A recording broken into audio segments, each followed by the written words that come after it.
Grab your coffee, mama. It's time for coffee, clients, and nap time. I'm Sarah Marie, and this is your guide to building a business that works for you and your family. Here, we'll dive into creating a thriving business that lets you be the hands-on parent you want while designing the life you've always dreamed of.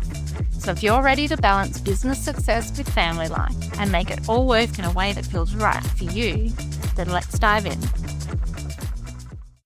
Hey mama, and welcome back to Coffee, Clients, and Nap Time. I'm Sarah Marie, and as we're heading into the final stretch of the year, I want to talk about how you handle your business during the holiday season. This was the topic in the Balanced Biz Mama Circle this month, and the conversation we had was so valuable that I wanted to share some of the key insights with you. Because there's so much noise out there about what you should do over the holidays, how you should structure your December and January, and whether you should take time off or keep working. And I want to cut through all that noise and say this clearly. Whatever you choose to do with your business over the holidays is okay. There's no one right answer. There's only what works for you, your family, and your business. So today we're going to talk about the practical side of preparing your business for the holiday season, the emotional side of making decisions without guilt, and how to set yourself up for success no matter which approach you choose. So before we dive into the practical strategies, I need to address something that came up immediately in our circle conversation, and that's the shame and guilt around working through the holidays.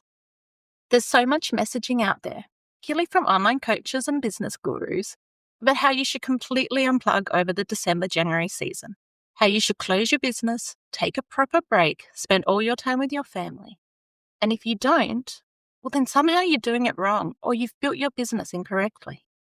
So let me be very clear about this. You do not need to feel shame or guilt about wanting to work through the holiday period. Maybe you're launching something new in January and you want December to prepare. Maybe your business actually picks up over the holidays and it's a busy season for you. Maybe you even just thrive on routine and taking extended time off actually makes you feel more scattered, not more rested. Or maybe you have new offers or packages that you're excited about and you just want to keep that momentum going.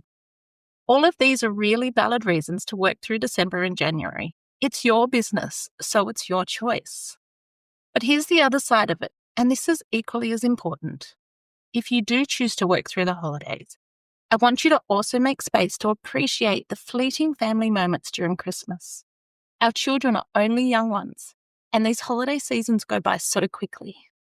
And while working is absolutely fine, I really don't want you to look back and realize you missed the magic of Christmas morning because you were answering emails, or that you were physically present but mentally still in work mode. So the goal isn't to choose between working and being present with family. The goal is to be intentional about both, to work when you're working and to be present when you're with your family, to find a rhythm that honors both your business ambitions and your family priorities. So let's talk about what December actually looks like for most mums in business, because I think acknowledging this can really help us plan better. Let's start with childcare.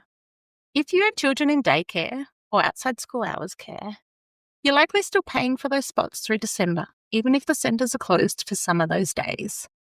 So honestly, if you're paying for it anyway, use it. There's no award for martyring yourself by keeping your children home when you could be using that paid time to work.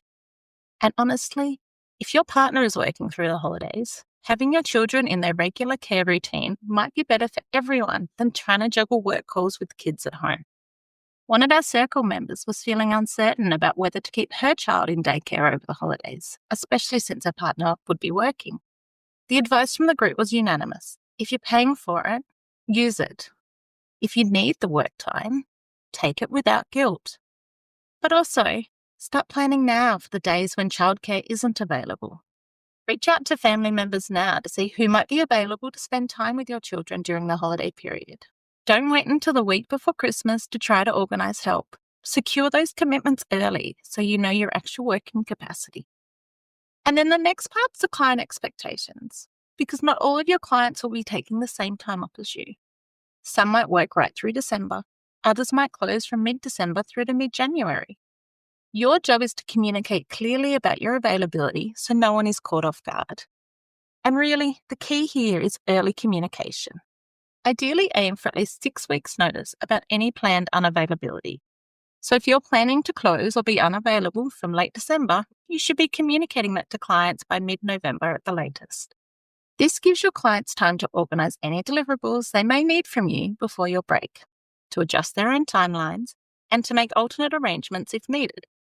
It also prevents the panicked emails on December 19th demanding urgent work when you've already checked out of work. There's really no one-size-fits-all approach to handling your business over the holidays. So let me share some different strategies, and you can see which one resonates with you. Some businesses close completely for 2 or 3 weeks. One of our Circle members shared her company closes for 3 full weeks every year, essentially from mid-December through to early January. All clients know that this is coming, all work is completed or paused beforehand, and there are no expectations. What I love about this approach is the clarity. There's no ambiguity, no I'll just check my emails quickly, no slowly creeping back into work mode. It's a hard boundary that everyone respects because it's communicated clearly and consistent. And the other part I loved about this approach is that she dedicates one of those 3 weeks to internal business work.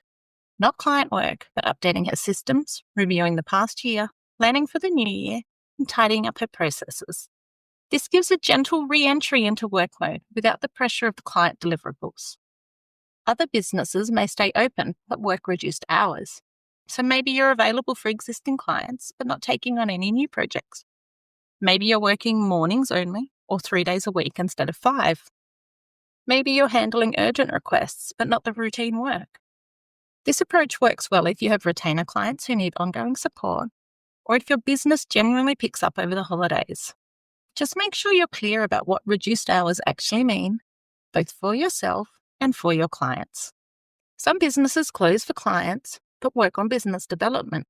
So you're not delivering client work, but you're using the quieter period to work on your business, creating new offers, updating your website, planning your marketing for the new year, recording content, maybe organising your systems. This can be a really productive use of holiday time because you've finally got the space to work on your business instead of just in your business. Just be realistic about how much you'll actually get done when you might have your children at home from school or family commitments. And some businesses work pretty much as normal through December. If this is you, that's completely fine.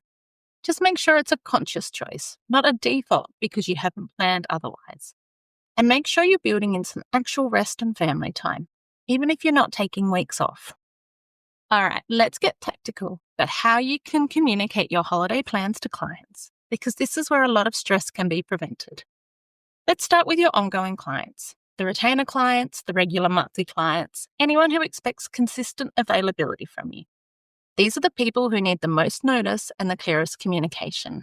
For these clients, it's important to send an email at least 5 or 6 weeks before your intended break. The email should include exactly when you're unavailable, when you'll be back, what happens to any prepaid hours or retainer agreements, and how they should handle urgent issues while you're away. For example, I wanted to give you plenty of notice that I'll be taking a break over the holiday period from December 20th through to January 10th. I won't be checking emails or taking calls during this time.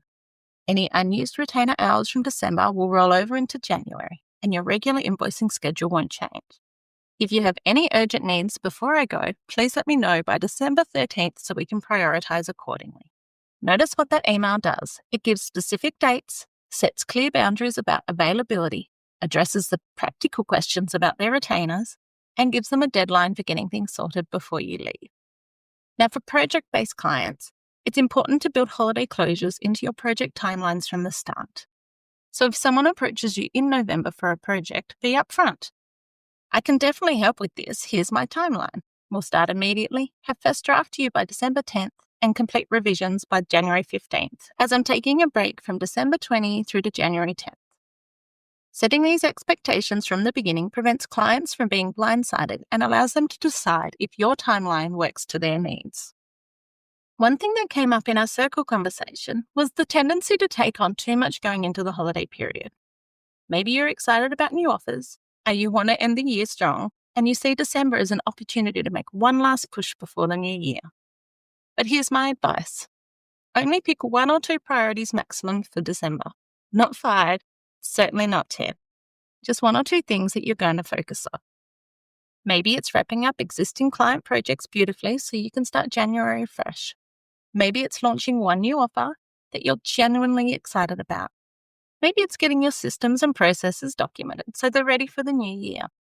But don't try to launch 3 new offers, complete all your client work, reorganize your entire business, and plan your whole 2026 strategy in December. That's a recipe for burnout, resentment, and missing the actual holidays completely. Be selective. Be realistic. Be kind to yourself about what's actually achievable when you also have Christmas shopping, school concerts, family gatherings, and children who are both excited and exhausted from the end of year chaos. Now, while we're talking about business planning, we also need to acknowledge the family side of the holiday season, because this is where guilt often creeps in. If you're choosing to work through some or all of December, have honest conversations with your family about what that looks like. Not secretive work sessions after everyone's asleep, not resentful multitasking while you're supposed to be present. Just honest conversations about when you'll be working and when you'll be fully present. Maybe you work mornings and then the afternoons and evenings are completely family focused. Maybe you take some days off over the Christmas period and take it completely off work, but work on other days. Maybe you're off entirely for a week, but still working the other 3 weeks. Whatever you choose, make it explicit. Put it in your calendar. Tell your family. And then honor those boundaries in both directions. Work during work time and be present during family time. And also, plan some special moments. The holidays don't need to be 3 weeks of constant family togetherness to be meaningful. Sometimes the most memorable moments are the intentional ones. Making Christmas cookies together, watching your family's favourite holiday movie, having a special breakfast on Christmas morning, going to see the lights together. Whatever works for you and your family. These moments matter more than the quantity of time that you're off work. These are the memories your children will carry with them. So even if you're working through much of December, create space for these moments and be fully present when they happen. One of the smartest things you can do in December is to set yourself up for a smooth start to January, regardless of whether you're working through the holidays or taking time completely off. As mentioned, the first thing to do is communicate your January availability early. If clients know when you're back, they can plan accordingly. Second, schedule your January carefully. Don't book yourself solid from January 2nd onwards. Give yourself some breathing room to ease back into work, catch up on anything that accumulated while you were less available, and get your bearings for the new year. Third, consider batch preparing some content or materials in December that you can use in January. If you know you'll need social media content, email newsletters, or client resources in January, create them in December when you might have pockets of quiet time, as this will relieve the pressure later. Fourth, do a year-end review before you close for the holidays. What worked this year? What didn't? What do you want to change? What do you want to continue? Having this clarity before you break means you can start January with direction rather than spending the first 2 weeks figuring out what you're doing. And finally, set your autoresponders and out-of-office messages clearly. Don't just say, I'm away for the holidays. Say exactly when you'll be back, to do if something is urgent, and when they can expect to hear from you. Clear communication prevents anxiety on both sides. Now, as we wrap up, I want to come back to where we started. Your holiday season is yours to design. There's no perfect way to handle December as a mum in business. There's only what works for you. If you choose to close completely and take 3 weeks off, that is wonderful. Enjoy the break. Be fully present with your family. And I hope you come back so refreshed in January. If you choose to work through much of December because you're excited about what you're building, that's wonderful too. Honor your work time and your family time with equal intentionality. And if you choose something in between, working some days, off other days, or working reduced hours, that's also wonderful. Hybrid approaches are completely valid.